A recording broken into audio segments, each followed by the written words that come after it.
Woohoo! Welcome back to Stage and Slam at Home. I'm Joel Nicholas. And I'm Charlie Banks. And let's get straight to the notes.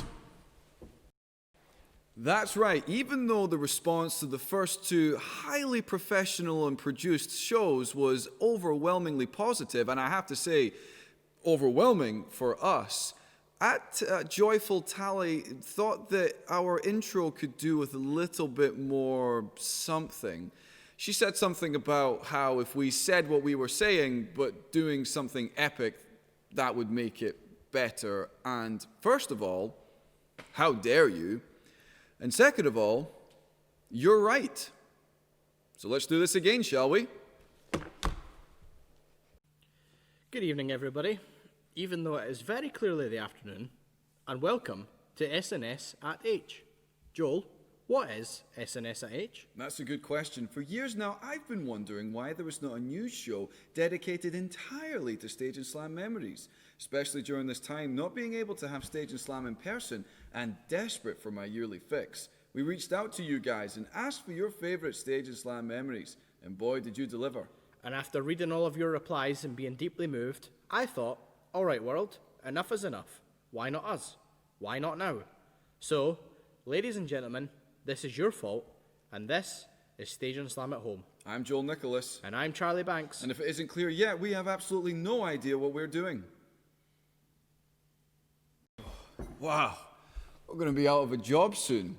Now, on that note of creating something awesome, this past decade saw the rise of probably the most globally creative endeavor we've seen so far. Memes.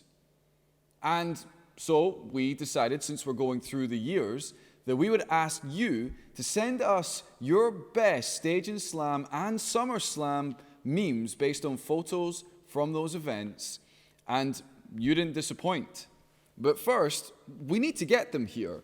And since, as far as I'm aware, memes can only exist on physical paper, let's get this started. So, people of Stage and Slam and Summer Slam, take it away.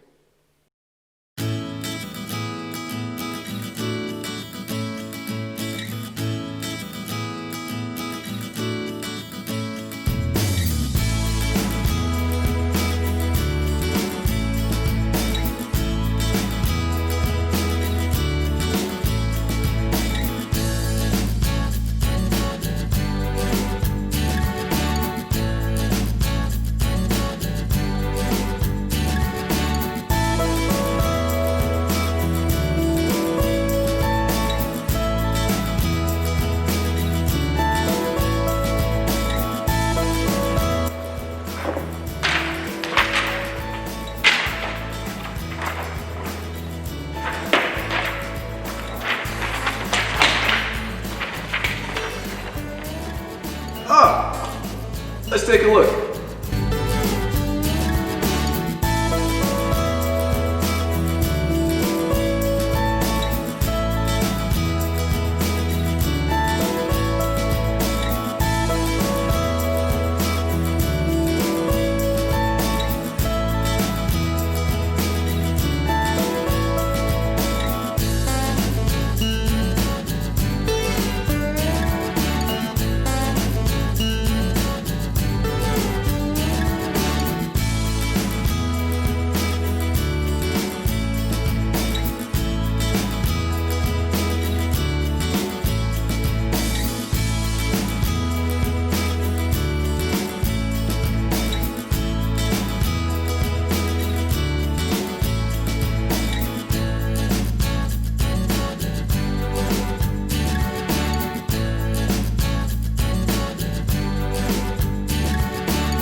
The years of Stage and Slam and Summer Slam have had more than just pictures and videos to remember it by. Every year, you guys had the opportunity to don the latest Stage and Slam or Summer Slam t-shirt, showing everyone what a true fashion icon you were. That's right, even though Stage and Slam has been going on for 10 years, you'd think Rotten Decay would have taken them. But one family has kept all the Stage and Slam t-shirts they have ever got and have preserved them for your entertainment. Mary Ann and Emily Atman. Okay, friends, the name of the game is to guess how many shirts Emily is wearing. I'm going to attempt to do some of the challenges you did throughout the week, wearing all these shirts. Side note, where I am in the States, it is 95 degrees, so I might faint from the heat. This is me doing a plank. Oh, this is what I call planking. Oh, it's cold. Oh, okay. It was ice, but it melted because it's hot here. Because it's so hot, but I figured that would feel really good as we take off our t-shirts.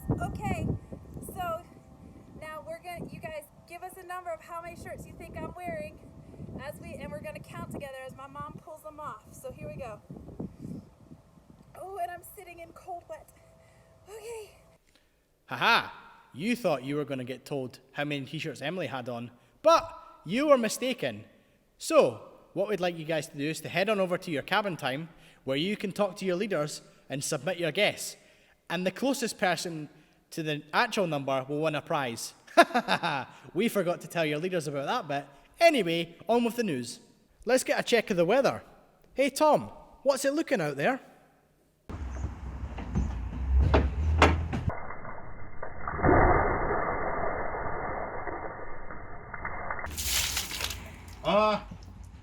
Pretty good. Pretty good. Wow, thanks Tom. Who knew that in Scotland you had to mimic rain? I thought it was natural. Anyway, enough about that. Now back to our lockdown correspondent, Nairi. What's happening out there? Thanks, Charlie. Now is the turn of the horticultural sector. From seed to plant, months and years spent tending and nurturing. But the question high in the sky of the aviation industry, does it fly?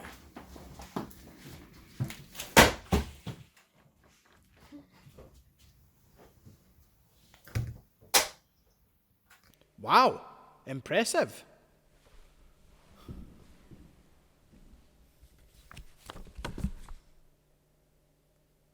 Over the years, many things have risen and fallen, not least my beard length. But not many things dropped into the internet scene like this next challenge. And I mean, literally drop. Yes!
First try.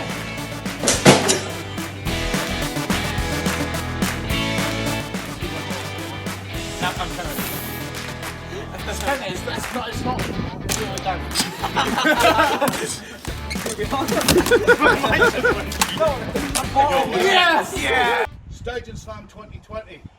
Some people say bottle flip's cooling, but bottle flip is for wimps. Real men, we do cone flips.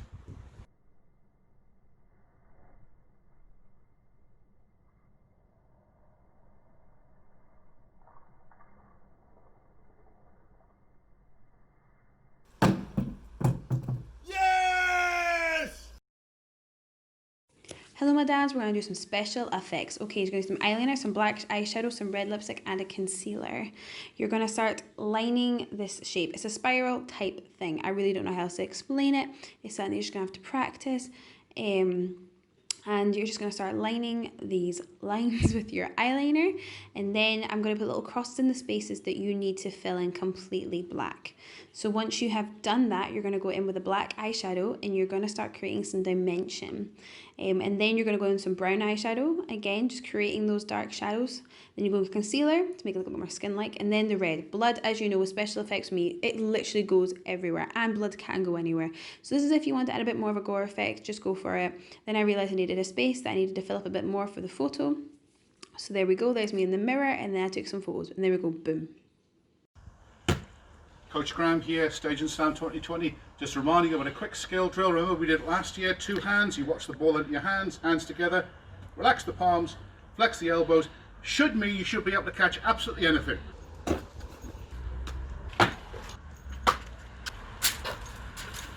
Remember, all kids, always wear a mask and use hand sanitizer. Be safe out there.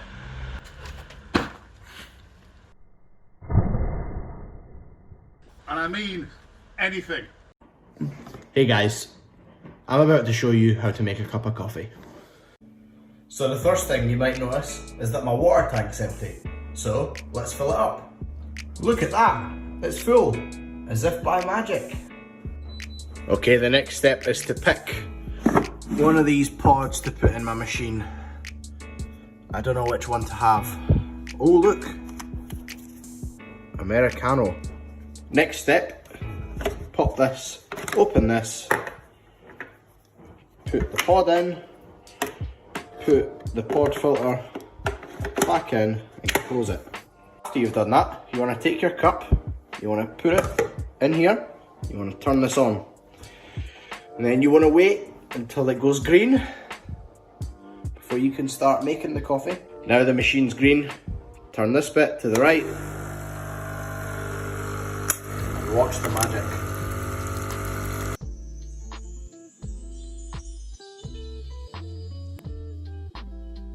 Coffee out, looks great, but there's one thing that still needs to be added to a cup of coffee.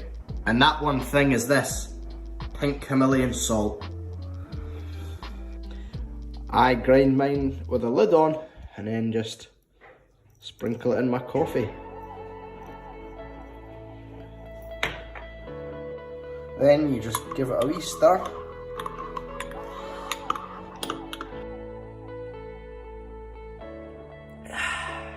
That's how I make my coffee. How do you make yours?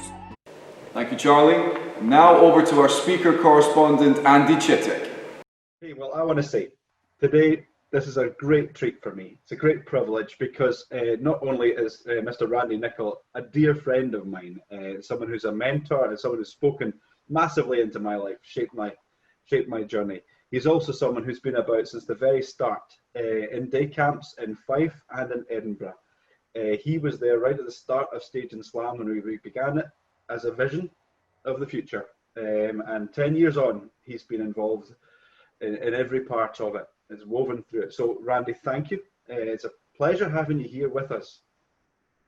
Andy, it's so great being with you guys. And I have so many memories with my family and just incredible memories of Stage and Slam. I was thinking even the very first Stage and Slam.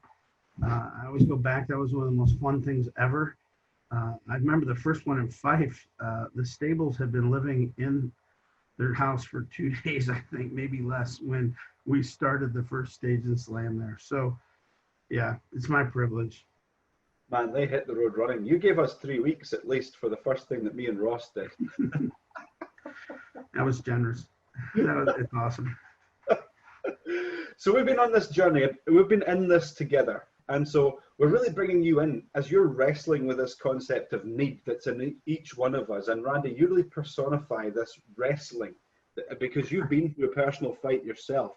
Your whole life has been a personal fight, but you've really got something of worth to pour into this wrestling on our behalf. So I'd love just to give you a bit of space to tell us. Well, let me just say this, guys, as we begin to talk about the need, if you look at this person named Jesus and how amazing it is, his life is so much different, and the way he loved and cared for people is so different than anyone else. And so you're like, wow, like this is so attractive, but why? Why did he come? And And so today, I think I get a chance to share with you a little bit about why did Jesus come? And it's kind of important to understand he didn't just come to be a nice guy, and he didn't just come to be a really good role model, although he is that. But there's a much deeper reason. Andy, a number of years ago, it's been going on, probably going on 20 years now, so it's been a long time. But I went to the doctor, and I knew that there was a lump. I knew there was a problem, but you're not really, wasn't in any pain, and so I just said, okay, I need to have this checked. And I went to the doctor, and he looked at it and he said, we need to have you see a specialist, which is never really a good thing, is it? I mean, it's like, oh boy. And so I said, okay, do I need to make an appointment? He goes, no, you need to go tomorrow. And wow, tomorrow, like, this is urgent. And they said, there's a chance that this could be cancer.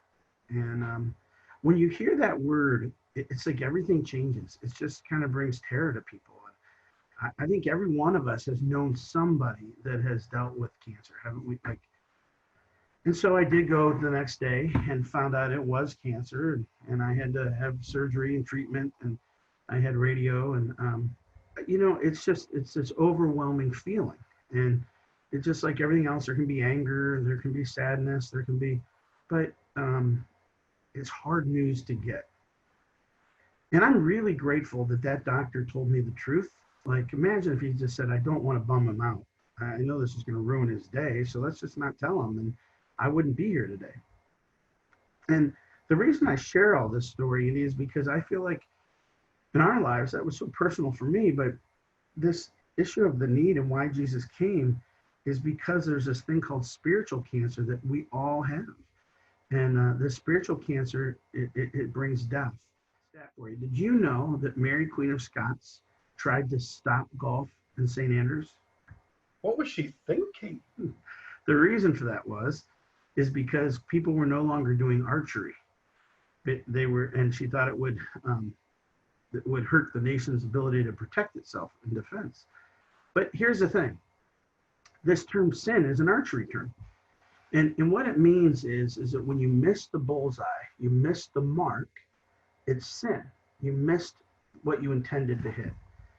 And for us, the sin is when we miss God's mark. God's mark is perfection. Sin is rebellion against him. In Romans chapter 3, verse 23, it says this: all have sinned. And so this idea is that every one of us has this problem and condition called sin. And in Romans 6:23, it says the wage of sin. What a wage is what you earn. What we deserve, for the wages of sin and what we deserve is death. And that's the spiritual cancer. It leads to death, spiritual death, or separation from God. And that's scary stuff. I mean, it's what the Bible calls as hell. And it's what we earn. It's what we deserve. And so if you're like me, like, oh, geez, this guy, I thought Randy was nice. He's telling us this. But just like the doctor, if we understand the need, then we can begin to understand the cure. And if the doctor would have just said to me, hey, we're going to start you on radiation treatments, why? Why would you do that? Well, if we begin to tell you what the cure is, and tomorrow you're going to hear a lot more about the cure and what the cure for this issue is. And see, that's why Jesus came. There is hope to this. I wanted to share this idea with you. So I don't know if you can see these. When I was in college, and I've been married to the most amazing woman. She worked all night as a nurse last night, and in the COVID world, that's kind of a scary thing. And she came home and she's asleep now. But when we were in college, we would send letters to each other. And people don't really send letters anymore because email got rid of that. But she sent me, and there's these love letters. One day my son Kyle was in the basement, and he found these letters. I hadn't seen him in years, and he started screaming. He's like, no, and he's reading the love letters my wife to me, and I kept. And he's like, oh, Mom, you're so weird. But those letters don't really mean much. They seem weird until they're written to you. And when they're written to you, it changes everything, doesn't it? Well, what you're going to hear about tomorrow is the cure is a love letter written to you. And that changes everything, doesn't it? And so you're going to get to hear that tomorrow. I think if you understand, and just to reiterate one last time, that this issue is sin. We all have it, that we all miss the mark. And let me just say this. Can you imagine if you just did one thing a day that was wrong? One line, one mean thing, hurt someone's feelings, cheated on a test. It doesn't matter. Just one thing a day. And that's 7 a week, 365 in a year, times 80 some years in your life. How would you feel if you were God if it was just one thing a day? And the reality is it's not just a thing, it's a condition of our heart. And that's where we're just, if somebody doesn't help us, we're in trouble. Randy, thank you so much for your time. It's a joy to hang out. I wish it could have been for longer, and I wish it could have been in person. No problem. And I'm sorry that I would love to be there with the Liberton folks and eat some toasties. I would love to be at Gracemont, and I'd love to go get some Javits with somebody, but can't do any of those things right now. So, but miss you guys so much. And if you see Yvette, I need everyone to do me a favor. I can't. I was gonna say everyone go hug Yvette, but I guess in coronavirus world you can't do that, can you? So, well, everyone call Yvette or text Yvette and just tell her that Randy said hi. So, okay. That's fantastic. Hey, we'll catch up with you again real soon, Randy. Thank you for your time. All right, buddy. I know this may not make it, but Ross Waters and Joel Nicholas are the biggest slackers I know. So. We take you now to the local library. Douche, douche, douche, douche, douche, douche, douche, douche, douche, douche, douche, douche.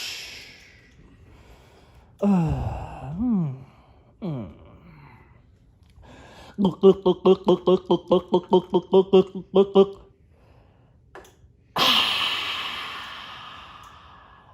Woo.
Douche, douche, douche, douche, douche, douche.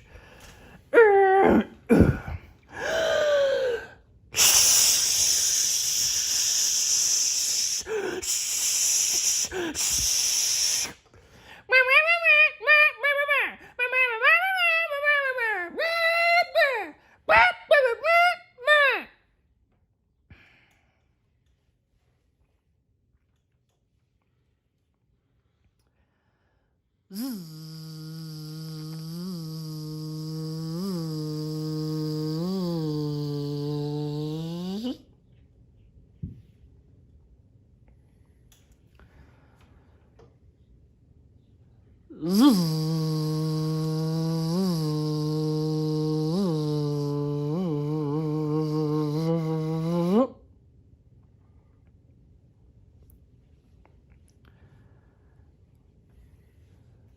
ズズズズズズズ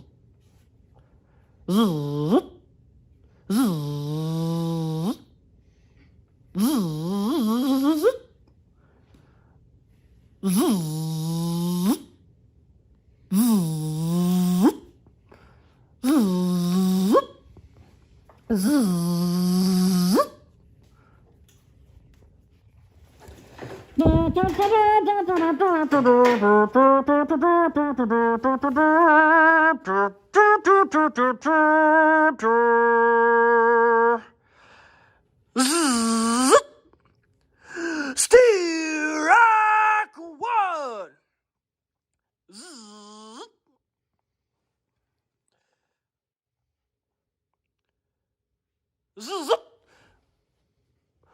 Steerac 2.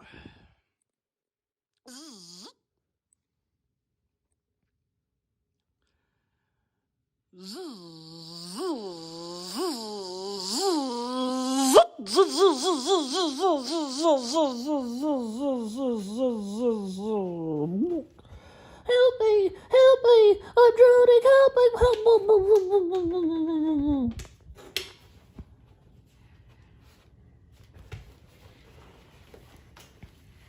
Zoo! Zoo! Zoo! Zoo! Zoo! Zoo!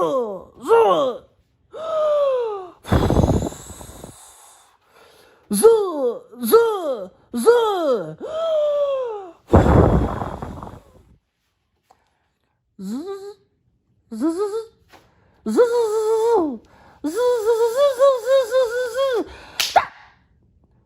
Da da da.